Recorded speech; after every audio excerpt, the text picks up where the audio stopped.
በደመና ውስጥ ሽቅብ የምትንጠራራ በጭጋግና ሚስጥር የተከበበች ለብዙ መቶ ዓመታት ተመራማሪዎችንና ተጓዦችን በውበቷና አስደናቂ ምህንድስና ጥበቧ ስትማርክ የኖረች በአንዲስ ተራራ ላይ ተዘርግታ የሰውን ልጅ ብልሃትና ስልጣኔን ጮክ ብላ የምትመሰክረው የድንጋይ ከተማ ማቹ ፒቹ። እዚህ ድንጋይ ከድንጋይ ጋር የሚያንሾካሹክበት ድንቅ ስፍራ ነው። ከባህር ጠለል በላይ 2430 ሜትር ርቀት ላይ ከፍ ብላ የምትገኘው ማቹ ፒቹ በሁለት ከፍታማ ቦታዎች መካከል ባለ ጠባብ ሸለቆ ላይ በግርማ ተቀምጣለች። በዙሪያዋ ያሉት ደመናዎችና ገደላማ ቋጥኞች ከሩቅ የማትታይ ያደርጓታል። ለዚህም ነው ከስፔን ድል አድራጊዎች ተደብቃ የቀረችው። በዚህ ድንቅ ስፍራ ሰገነት ላይ መቆም ፀሐይ ስትጠልቅ የሚኖረውን ተፈጥሯዊ ዑደት አስማት ከሚመስል ትዕይንት ጋር በቀጥታ መኮምኮም ነፍስን በሐሴት ያርሳል። የሰው ልጅ ስልጣኔ ቅድመ ልደተ ክርስቶስ 5000 ዓመተ ዓለም ጀምሮ በሜሶፖታሚያ በጢግሮስና የፍራጠስ ወንዞች አጠገብ እንደጀመረና ከእርሱም በመቀጠል በናይል ወንዝ ተፋሰስ ላይ ጥንታውያን ግብጾች የስልጣኔ መፍለቂያ በርከፋች እንደሆኑ በታሪክ ተከትቦ የሚገኝ ሀቅ ነው። እነሆ ከዚያን ጊዜ ጀምሮ ዓለም አሁን እስከደረሰችበት 21ኛው ክፍለ ዘመን ድረስ የሰው ልጅ ስልጣኔ መልክና ቅርጹን እየለወጠ እጅን በአፍ እስኪያስጭን ድረስ ዘመናትን ተሻግሯል። አሜሪካዊው የታሪክ ተመራማሪ ዊል ዱራንት በአንድ ወቅት እንዲህ ብሎ ነበር። ስልጣኔ በስርዓት ይጀመራል፣ በነፃነት ያድጋል፣ በግርግር ይሞታል። ይህን ጽሑፍ ለዛሬው የጉብኝታችን መዳረሻ ለሆነችው በስርዓት ታንጻ በወጉ አድጋ በግርግር ለጠፋችው የኢንካዎች ስልጣኔ መሪ ቃል አድርገን ከመሬት 2430 ሜትር ወይም 7970 ጫማ ላይ ከፍ ብለን እንበራለን። ቱር ጋይዳችሁ ነባ ነኝ። ጉዟችን የተሳካ አስደናቂና አርኪ እንዲሆን ክፍያዬን በሰብስክራይብ እና በላይክ፣ ጉብኝታችንን ከወደዱት ደግሞ ለሚወዷቸው ሼር በማድረግ እንዲከፍሉኝ በፍቅር ተዋውለን የአስደናቂውን ስፍራ አስደናቂ ሆድ ዕቃን በርብር። ዛሬ የገናና ህዝቦችን ገናና ታሪክና ስነ ምህንድስና ጥበብ ላስቃኛችሁ።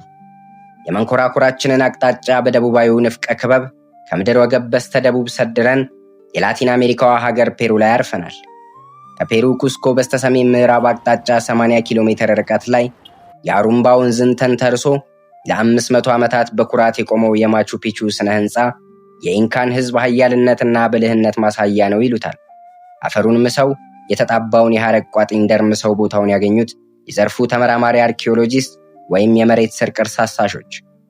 የኢንካ ስልጣኔ በጊዜው በደቡብ አሜሪካና ፓሲፊክ የባህር ዳርቻ ከ2500 ማይል በላይ ይዘረጋ እንደነበር የታሪክ ድርሳናት የተጫናቸውን አቧራ ረገፍ ረገፍ አድርጎ ለጠየቃቸው እነሆ መልስ ይሉታል።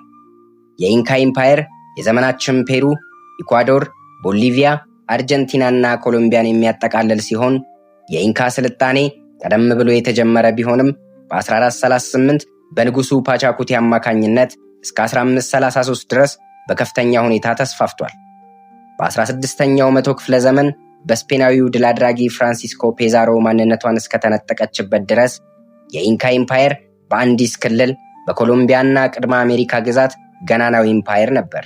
የኩስኮ ከተማን ማዕከል አድርገው በተንጣለሉት ሰፋፊ የመንገድ አውታሮቿ የሥነ ሕንፃ ምህንድስና ጥበብ ላይ የተራቀቀችው ማቹ ፒቹ የጠፋችው የኢንካዎች ከተማ በመባል ትታወቃለች።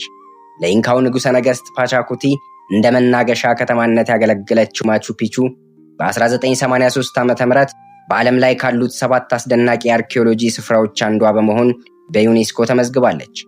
በየዓመቱ እስከ 1.5 ሚሊዮን ሕዝብ የሚጎበኛት የቱሪስት ጎርፍ የማይለያት ማቹ ፒቹ እንደ 21ኛው ክፍለ ዘመን አፈር ለውሳችሁ ሲሚንቶ አብኩታችሁ አያይዙኝ ሳይል ደረቅ ድንጋይ በድንጋይ ላይ በማነባበር ብቻ ይህን የመሰለ ኪነ ህንፃ ለዓለም ትተው ያለፉት የኢንካ ማህበረሰቦች ቁጥራቸው 750 ያህል ብቻ ነበር።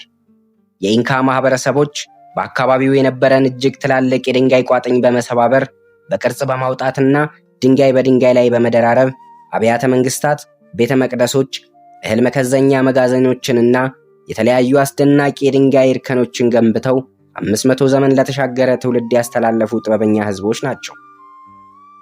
በዘመናዊው ዓለም ድንጋይን በድንጋይ ላይ አነባብሮ ህንፃ ማነጽ የተለመደና እየተሰራበት ያለ ቢሆንም የኢንካ ማህበረሰቦች ግን የማቹ ፒቹን ድንጋይ ጠርበውና በወጉ አስተካክለው ያለምንም ማያያዣ ተጣጥመው ለ500 ዓመታት ዘልቀው ለትውልድ መተላለፋቸው በዘመናዊው የምህንድስና ዓለም ጠበብት እስካሁን መልስ ያልተገኘለት ጥያቄ ሆኗል። የማቹ ፒቹ ከፍታማ ቦታ ብዙ ጊዜ መሬት መንቀጥቀጥና መንሸራተት የሚያጠቃው ደጋማ ስፍራ በመሆኑ እነዚህ ማህበረሰቦች አንዱን ድንጋይ በአንዱ ላይ በመደራረብ መንቀጥቀጡ በሚፈጠርበት ወቅት ድንጋዮቹ በመደጋገፍና ከመሬቱ ጋር እኩል በመንቀሳቀስ በቀላሉ ባሉበት ጸንተው እንዲቆዩ ያደረጉበት ጥበብ የኢንካ ማህበረሰቦች ቀደምት የስልጣኔን ቀመር በእጃቸው ለማስገባታቸው ሕያው ምስክር ሆኗል። በከፊል ክብ ቅርጽ የተሰራው የህንፃው የላይኛው ክፍል በስነ ፈለክ ፋይዳው ለፀሐይ አምላክ ለኢንቲ የተሰጠ የሥርዓተ አምልኮት ቦታ ሆኖ የሚያገለግል ሲሆን ስልታዊ ተደርገው በወጉ በተሰሩት መስኮቶቹ በኩል የጠላት ወጥመዶችን ለመቃኘት ከትላልቅ ግራናይት ድንጋይ ምንጣፍ የተገነባ ካህናት የተለያዩ የአምልኮት ስርዓትን የሚያከናውኑበት መሰዊያዎችን ለፀሐይ አምላክ ለኢንቲ የሚያቀርቡበትና የሰማይ ክስተቶችን የሚከታተሉበት ስፍራ ነው። የማቹ ፒቹ ስነ ህንፃ አገነባብ ለምን ዓላማ እንደተገነባ እስካሁን ድረስ ሚስጥር እንደሆነ ቀርቷል።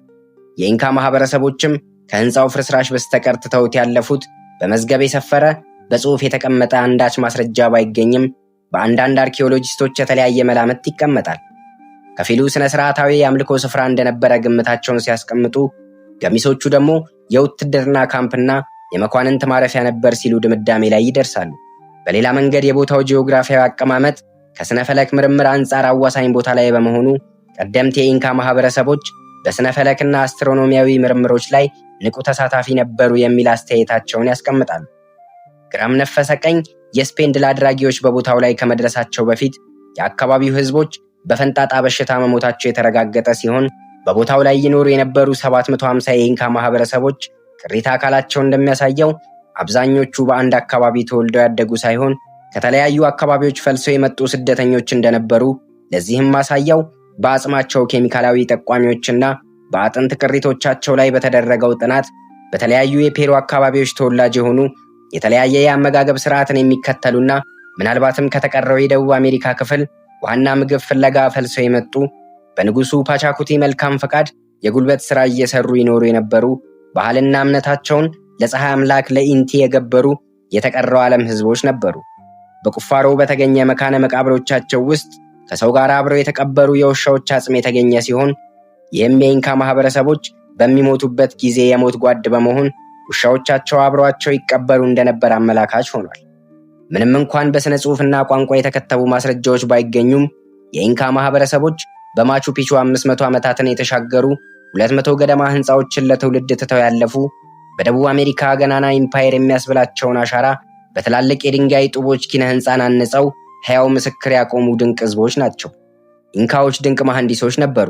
አስደናቂ የድንጋይ ግንባታዎችን በመገንባት የታወቁ፣ የተራቀቁ የግብርና እርከኖች የነበሯቸው፣ እንዲሁም ሰፋፊ ግዛቶቻቸውን የሚያገናኙ መንገዶችና ድልድዮችን የሰሩ፣ ከኢንዲያን አካባቢ ጋር በጥልቀት የተዋሃደ ባህልና ከተራራዎች በረሃማና ጥቅጥቅ ደኖች ጋር በቀላሉ የሚላመዱ ማህበረሰቦች ሲሆኑ የስፔን ኃይሎች በቦታው የኢምፓየር ወረራ እስካካሄዱባቸው ጊዜ ድረስ አማልክቶቻቸው የፀሐይ አምላክ ወይም ኢንቲ የነበረ ከ1530ዎቹ የስፔን ድል አድራጊዎች መምጣት በፊት በውስጣዊ ግጭትና በተለይም በበሽታ ያለቁ የገናና ስልጣኔ ባለቤቶች ነበሩ።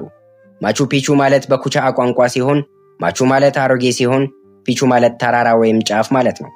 በዚህም ማቹ ፒቹ ማለት አሮጌ ተራራ የሚል ትርጉም አለው። እንደ አውሮፓውያን አቆጣጠር በ1911 አሜሪካዊው የታሪክ ምሁርና አሳሽ ሄራም ቢንገም የጠፋችውን የኒዮ ኢንካ ግዛት ከስፔን ድል 400 ዓመት በኋላ እርሱ ብቻ እንዳገኛት በኩራት ተናግሯል። የተለያዩ የዘርፉ ተመራማሪዎች ሐሳቡን ባይቀበሉትም እርሱ ግን በ1922 በጻፈው የግል ማስታወሻውና ለሆኖሉሉ ትምህርት ቤት በላከው ደብዳቤ የዛሬ ጉብኝታችንን እናጠናቅ። ኮሎምቦስ አሜሪካንን አገኘሁ ባለበት አገላለጽ በተመሳሳይ የቃል ትርጉም እኔ ማቹ ፒቹን አገኘሁ ብል ተገቢ ይመስለኛል።